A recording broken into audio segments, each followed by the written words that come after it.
শহীদ president Ziaur রহমানের সুসন্তান লন্ডনে বসে যখন বললেন যে বাংলাদেশে ফেরত আসার সিদ্ধান্ত আমার একার না, আমি জানি না যিনি নিজের দেশে আসার সিদ্ধান্ত একা গ্রহণ করতে পারে না, তার ঠিক 12-13 দিনের মাথায় যেদিন শহীদ ওসমান হাদিকে গুলি করা হলো, সেদিন সন্ধ্যায় কারা তাকে সিদ্ধান্ত দিয়ে দিল যে এবার নিজের পায়ে দাঁড়াতে হবে, এবার আপনি বাংলাদেশে ফেরত যান। আমি শহীদ প্রেসিডেন্ট জিয়াউর রহমানের সন্তান আগামীকাল দেশে আসবে, তাকে স্বাগত জানাই। বাংলাদেশের রাজনীতিতে নতুন করে তাকে সুস্বাগত জানাই। কিন্তু আমি আসলে জানতে চাই যে তারা কারা, যারা তারেক রহমানের সিদ্ধান্ত গ্রহণ করে।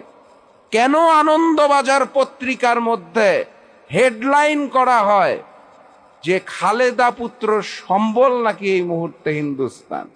সেটা নিয়ে কেন বিএনপি এখনো কোনো আনুষ্ঠানিক বিবৃতি দিচ্ছে না?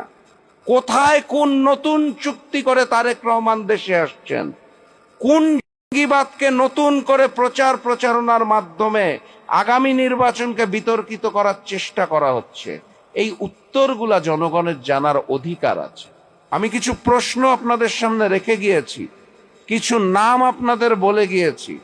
আমি শুধু আপনাদেরকে এটাই বলতে চাই, শরীফ ওসমান হাদি আমার ভাই, যে রক্ত দিয়ে শহীদ হয়ে চলে গেছেন, তার আগে আবরার ফাহাদ শহীদ হয়ে চলে গেছেন। যুগে যুগে সময়ে সময়ে এই বাংলাদেশ, স্বাধীন বাংলাদেশ, এই বাংলাদেশের সার্বভৌমত্ব নিয়ে যারা খেলাধুলা করেছে, সেই হিন্দুস্তান নতুন করে আবারও খেলতে চাইছে। এটাই সঠিক সময়।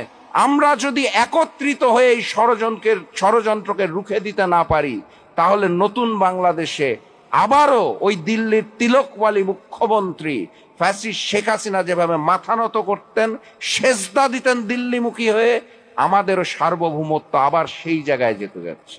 তার আগে আল্লাহর ওয়াস্তে বাংলাদেশের জন্য সচেতন হন, জাতীয় নির্বাচনের আগে সচেতন হন। হিন্দুস্তানকে মুচলেকা দিয়ে যারা নতুন করে রাজনীতি করতে চাইছে, তাদেরকে রুখে দিন। কারণ আমরা ওই নয়া বন্দোবস্ত ফ্যাসিবাদের পদধ্বনি আর নতুন করে শুনতে চাই না। ফ্যাসিবাদের পদধ্বনি এখন বলতে গেলে প্রথমে বলতে হবে যেই ফ্যাসিবাদটা ছিল, যারা দিল্লি পালিয়ে গেছে, সেই ফ্যাসিস্ট শেখ হাসিনার নেতৃত্বে আওয়ামী লীগ যেভাবে নতুন করে আবার ফ্যাসিবাদের পদধ্বনি দিচ্ছে, সেটা নিয়ে বলতে হবে। তারপরে আমাকে বলতে হবে নতুন করে যারা জালেম হচ্ছে এবং আওয়ামী